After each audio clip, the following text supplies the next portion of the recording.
Je n'étais pas venu ici pour me souvenir. Je suis venu pour comprendre. 60 ans ont passé, et pourtant l'odeur du métal chaud me suit encore. J'ai servi sur la rive ouest du Rhin au printemps de 1945. On m'appelait Hauptmann Beck, commandant d'artillerie, 4 kilomètres de canon, 80 pièces alignées, et la conviction naïve qu'on pouvait tout contrôler si l'on calculait assez juste. Aujourd'hui, dans cette salle d'Amérique, je regarde la machine qui nous a détruits. A-26 Invadé. La plaque dit « Précision tactique, 1945 ». J'aimerais dire que c'est faux. Mais non, c'était la précision et autre chose. Ce jour-là, la mort ne venait plus du ciel. Elle rampait sous les arbres, à hauteur d'homme. On nous avait appris que l'altitude gagnait les guerres, que plus on voyait, plus on survivait. Personne ne nous avait dit de regarder en bas. C'est drôle. On croyait défendre l'Allemagne. Mais ce que je défendais, moi, c'était une idée déjà morte. La discipline, le calcul, la forme. Ce matin-là, tout était en ordre. Le ciel clair, les câbles tendus, les chiffres précis. Puis un tremblement dans ma tasse. Un son venu de la terre. Et en moins d'une minute, tout ce que je croyais solide s'est effacé. J'ai survécu, pas par mérite, par hasard. Et depuis, chaque nuit, j'entends encore ce bruit. Le moteur invisible, bas, régulier, comme un cœur qu'on aurait oublié d'arrêter. J'ai gardé ça, une bouteille de Coca-Cola, trouvée dans les cendres, un symbole d'enfant, au milieu des morts. Mais c'est tout ce qu'il restait. Alors, si vous voulez savoir comment une ligne entière d'artillerie s'est effacée, ce n'était pas à cause du vent, ni des bombes. C'est parce qu'un homme, quelque part, a osé penser plus bas que nos cartes. Le 14 mars 1945, rive ouest du Rhin. Nous étions prêts. Les rapports disaient « ciel dégagé », trop dégagé. Mais cela ne m'inquiétait pas. Ma ligne tenait, 3 batteries, 2 tours de télémètre et une foi absolue dans nos tableaux de tir. Les Américains arrivaient toujours haut, bruyants, prévisibles, c'est ce que je croyais. Mon adjudant plaisantait. Ils viendront encore par le haut, Herr Hauptmann. J'avais ri, parce qu'il avait raison. La doctrine disait « l'altitude gagne », et la doctrine ne se trompe pas. J'avais écrit à mon frère à Dresde « Nous avons la discipline, eux ont le hasard ». Je pensais que c'était une insulte, c'était une prophétie. 3 jours avant la frappe, un sous-officier nommé Krüger était venu me trouver. Il avait les doigts noirs de graisse et la voix basse. « Monsieur, l'un des hommes a entendu quelque chose d'étrange près du poste 7. » J'avais haussé les épaules. Il parlait d'un bruit régulier, mécanique, mais sans moteur. J'ai dit « un hibou ». Il n'a pas ri. Il a dit « non, monsieur, ce n'est pas un oiseau, c'est dans la terre ». Cette nuit-là, j'ai marché sur la crête. Le vent était glacé, la lune étalait sa lumière sur les canons.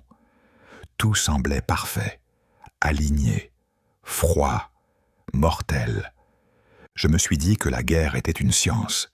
Je n'avais pas encore compris qu'elle était un mensonge. Le lendemain, les téléphones ont cessé de fonctionner. Les observateurs signalaient des interférences.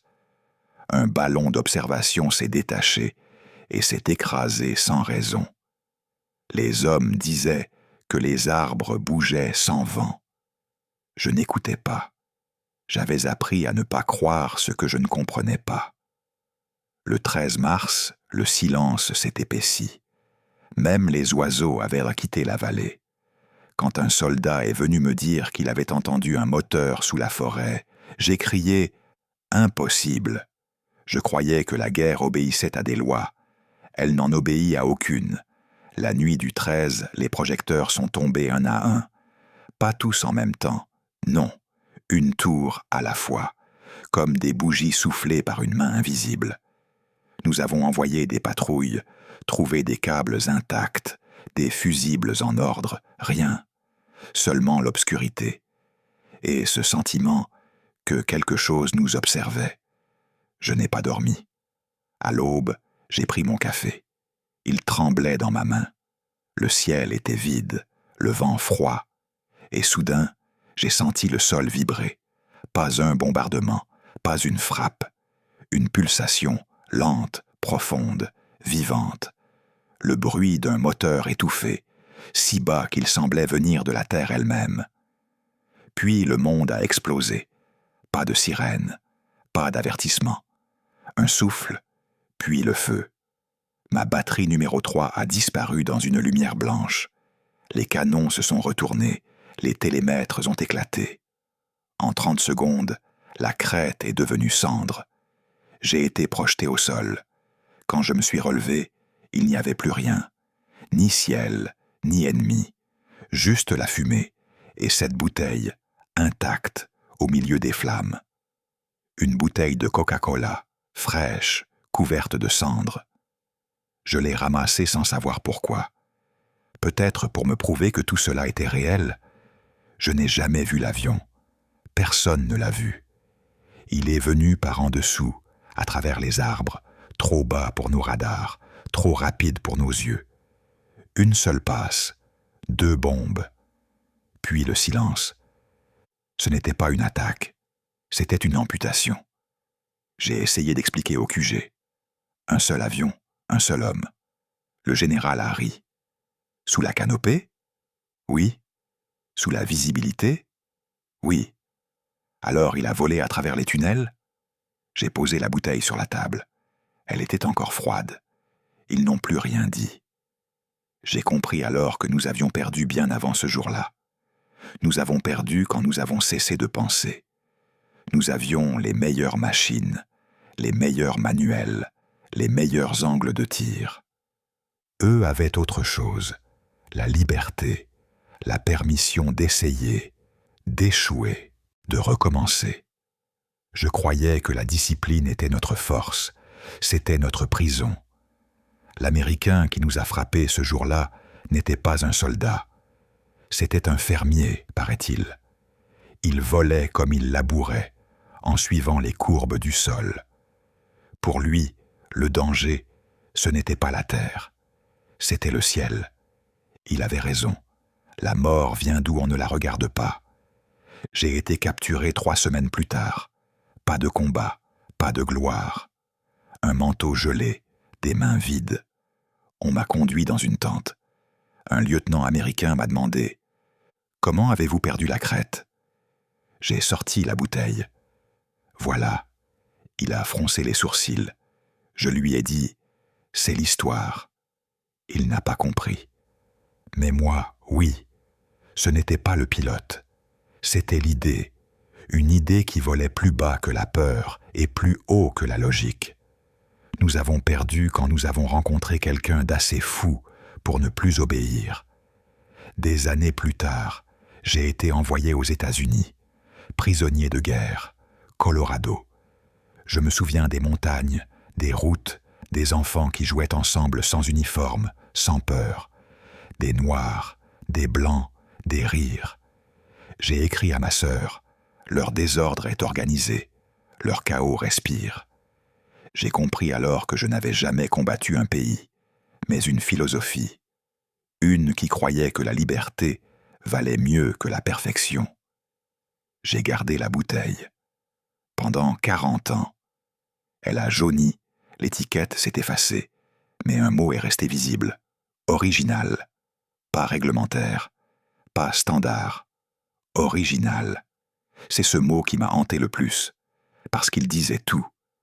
Aujourd'hui, dans ce musée, je la regarde à nouveau. L'avion brille sous la lumière. A-26, Invader. Les ailes ouvertes, comme s'il n'avait jamais connu la peur. La plaque indique « Pilote, lieutenant James Alverson, indicatif, Hawkeye ». Je n'ai pas besoin de lire le reste. Je le sais déjà. J'avance, je tends la main, je touche le métal froid. Ce n'est pas de la haine que je ressens, ce n'est pas du regret, c'est de la clarté. La guerre n'est pas faite de vainqueurs et de vaincus. Elle est faite de ceux qui pensent et de ceux qui obéissent. Ce jour-là, j'ai obéi. Et lui, il a pensé. Je regarde un garçon près de moi, peut-être 12 ans, casquette de baseball. Il me demande « Vous le connaissiez ?» Je souris.